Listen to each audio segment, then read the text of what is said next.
So since oratory is not only an invaluable contemporary source for social history, but could also refine our understanding of certain events long past and help us better understand the dynamic speaker wanted to create, the main thought behind this study, based on an analysis of Demosthenes' speeches, is to outline the position and standing of physicians in 4th century Athens, represented by the role health and healers had in Demosthenes' orations.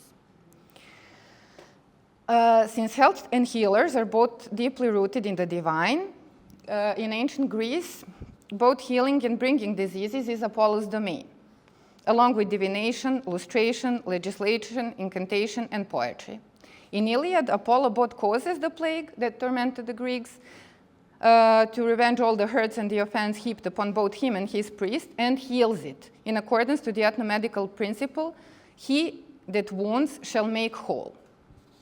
And we have in Iliad, in the first book, the depiction of how Apollo got angry and why. Rudra acts similarly in Vedic India. So this Apollo's positive side was institutionalized in his provincial son, Asclepius, a famous physician who was struck by Zeus's bolt after committing the Hebrews by reviving the dead. This deity from Thessaly started gaining popularity in the 4th century BC. His shrines, notably the great ones on the island of Kos and Epidaure in the Peloponnese, were also centers of scientific medicine. Greek physicians were already famous in the 6th century and were appreciated far and wide, as we can see from the example of Ctesias of Cnidus, court doctor of Persian ruler Artaxerxes II, or from Callimachus' poems Asclepiades, dedicated to his friend, physician Philippus, written in medical tone. And even Aristotle came from a medical family with connections to the Macedonian court. But as we see from common enough jokes and stories, doctors were sometimes seen as conjurers, while also contritely regarded as a source of great authority, which could even be transferred to those lacking. Maybe this is the reason behind such meticulous care to distinguish medicine from irrational medicine in several early treatises. Nevertheless, the statues of physicians and their work remained interspersed with the domain of fate and destiny, certainly well into the late 3rd century BC. Probably later. Demosthenes was born in 384 BCE, almost 2 decades after the Peloponnesian War ended. This traumatic event, the supremacy war between Athens and Sparta, which lasted for almost 30 years, left Greece in a state of turmoil and aftershocks. One of the latter was Theban victory in the Battle of Leuctra, which had put an end to the traditional bipolar alignment of poleis. The rise of Macedon, with Philip II's coming to power, further contributed to the declining autonomy of Greek city-states and several clashes between Macedonians and Athenians.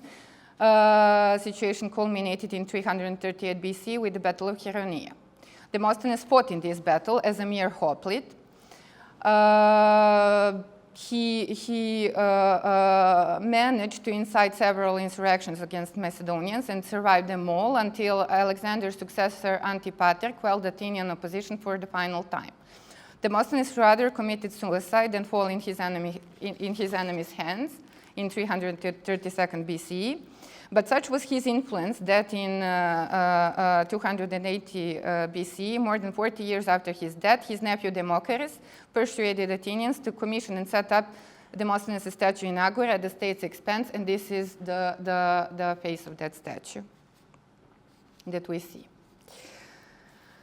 Okay, well, what does it have to do with Demosthenes' speech against Conon? Well, against Conon starts with speaker's Ariston's statement that following the advice of his family and friends, maybe even Demosthenes himself, he decided to charge Conon with a less serious private suit for assault, though he could press on with a more serious charge of hubris and robbery, providing first unnamed witnesses for his case. We learned that Conon, supported by a number of his friends, attacked Ariston and his friend, Phanostratus, in a drunken state. Ariston, severely beaten, received first help from the passers-by, and on their way to his home, the group was met by the victim's relative, Euxiteus, and a friend, Meidias. Ariston then goes on to describe his injuries, obviously using his physician's phrases, lending the doctor's authority to his less than ideal credibility. At that time, then, as the immediate result of the blows and the maltreatment I received, I was brought into this condition, as you hear from my own lips, and as all the witnesses who saw me at that time have testified. Afterwards, although the swellings of my face and the bruises my physician said did not give him great concern, continuous attacks of fever ensued and violent and acute pains throughout all my body, but especially in my sides and in the pit of my stomach, and I was unable to take my food. Indeed, the surgeon said that if a copious hemorrhage had not spontaneously occurred, while my agony was extreme and my attendants were at their wits' end, I should have died of internal suppuration, but as it was, the loss of blood saved me. To prove now that these statements of mine are true and that from the blows which these men dealt me, there resulted an illness so severe that it brought me to the point of death, read the depositions of the surgeon and of those who came to see me, and then the depositions are read. Presumably, it is now Euxiteus and Maidius who testify about Ariston's injuries, as does the doctor. A doctor, the same one perhaps, and others also testify about the severity of Ariston's injuries and the difficulties of his convalescence. With those testimonies, Ariston's case appears complete, but he continues anticipating Conon's excuses of being only a bystander, pointing out that even verbal assault is against the law. Then once again, the story revolves around witnesses. Ariston accentuates Conon's insisting that witnesses swear to their testimony, and finally, when Conon suggests the torture of several of Ariston's slaves, Ariston and his witnesses call out his challenge as a delaying tactic. Ariston compares Conon's witnesses, his drinking buddies, notorious libertines and brutes, whose testimony was manufactured to suit Conon's needs, to his own independent passers-by and a doctor. And those are the sorts of witnesses one ought to produce before the democratic court, once again ascertaining the importance and social standing of his witnesses, a physician amongst them. Then Ariston goes on to condemn Conon's involvement of his family, and especially his anticipated oaths upon their heads. So when he offers his free oath, it is conventional in accordance with the entire oration. I swear by all the gods and goddesses, for your sake, men of the jury, and that of the bystanders, that I have, in very truth, suffered at the hands of Conon this wrong for which I am suing him. That I was beaten by him, and that my lip was cut open so that it needed stitches, and that it is because of gross maltreatment that I am prosecuting him. If I swear truly, may many blessings be mine, and may I never again suffer such an outrage. But if I commit perjury, may I perish utterly, and all I possess or ever may possess. Now we finally get to the core of Ariston's landing of authority in any way possible, be it by witnesses or physician's dignity or even religion itself. It seems that he was no stranger to such brawls, at least judging by Conon's assessment that the dicaists would deem those allegations against Ariston credible. Furthermore, it seems that this incident had some kind of religious background and that both Ariston and Conon's sons were members of rival groups. But where Ariston had at least a simulacrum of understanding for the misjudgments of the youth, he had none for the actions of a grown man, and he depicts the actions of Conon's group as an inversion of and contempt for conventional values. More than that, by linking religious offenses to Conon, Ariston characterizes him as a sacrilegious villain, a not uncommon feat in oratory to this day. This is not a sole instance when Demosthenes uses this lexeme physician in his oratory. According to preliminary research, he uses this lexeme, as we can see, 9 times total in 6 speeches. And he uses it in 3 different ways. First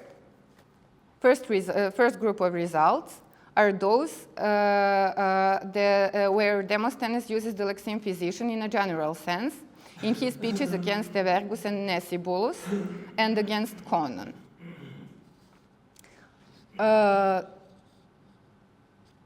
When then the news of what had been done was brought to me by Peireus by the neighbors, I went to the farm but found that these men had left. I saw, however, that the household gods had been carried off and in what plight the old woman was. My wife told me that what had taken place, so early next morning I approached Theophemus in the city, having witnesses with me, and demanded first that he accept payment of the amount of his judgment and go with me to the bank, then that he should provide for the care of the old woman whom they had beaten, calling in any physician whom they pleased.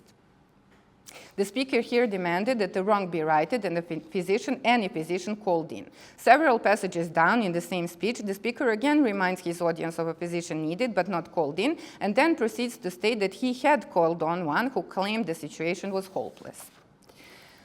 So in this, in Demosthenes 47-67, the lexeme physician was used twice. The first time, similarly to what we have seen in the previous passage, and the second time differently concerning a certain physician, yet an unnamed one. This is close to how Demosthenes uses this lexeme in his speech against Conon, as we have seen. The second group of results are those where Demosthenes uses this lexeme in an individual sense. He even lets us glimpse the real physicians mentioned by name in two speeches. In speech against Apaturius, the speaker mentions by name a certain physician, Eryxias, an intimate friend of Aristocles, and obviously smarter of the two since he came up with a plan against the speaker.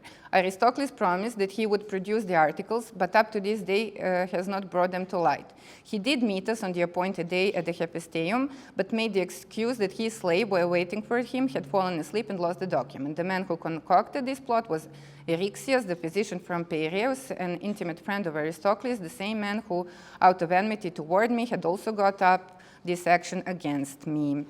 Now comes a rather positive role of a named physician, Eutydicus, who told the whole truth to the court of Areopagus.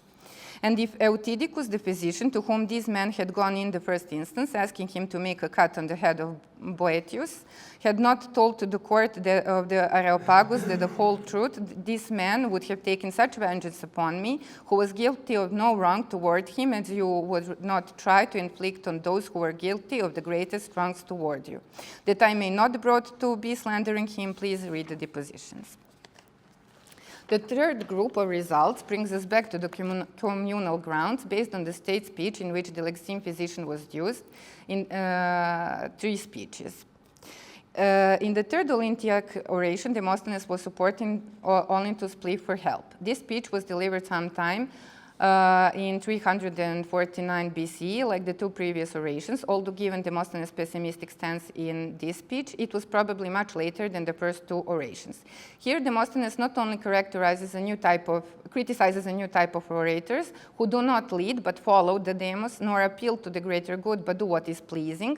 He extends his criticism to Athens of his time, comparing it to Athens that existed between the Persian and Peloponnesian wars.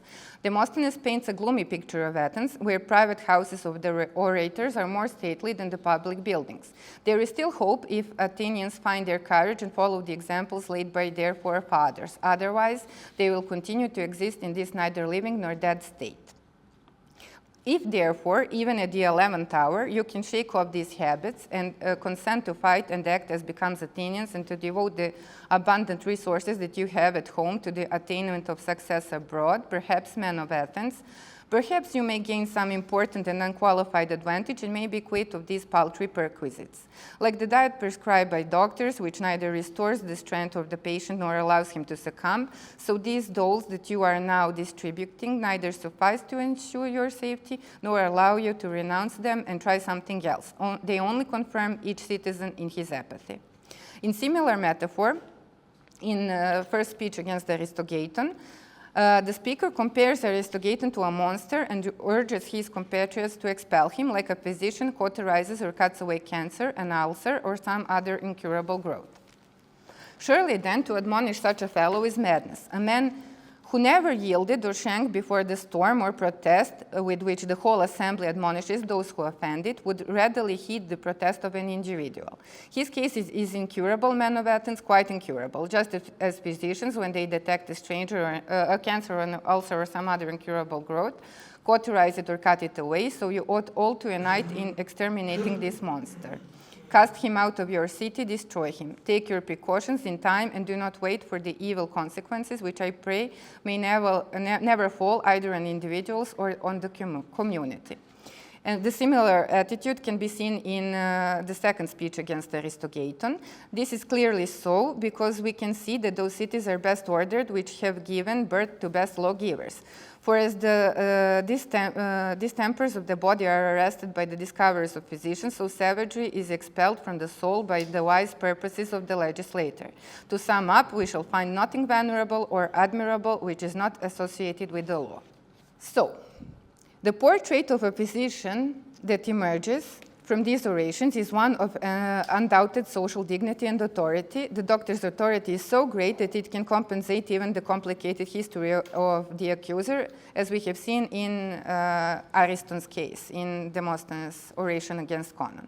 The fact that Demosthenes finds it important to highlight that Ariston's witnesses are the sort of witnesses one ought to produce before the democratic court shows that the social standing of doctors was rarely disputed. Demosthenes uses the physician's authority to smooth over Ariston's potentially troublesome history. If Ariston's lacks of authority transferred to his witnesses, Conon, loosely connected to the case in comparison to his son, would walk free for both the insult and injury. When we take into consideration Demosthenes' audience, his goals in using the lexeme physician, and the way he used it, we see three distinctive groups.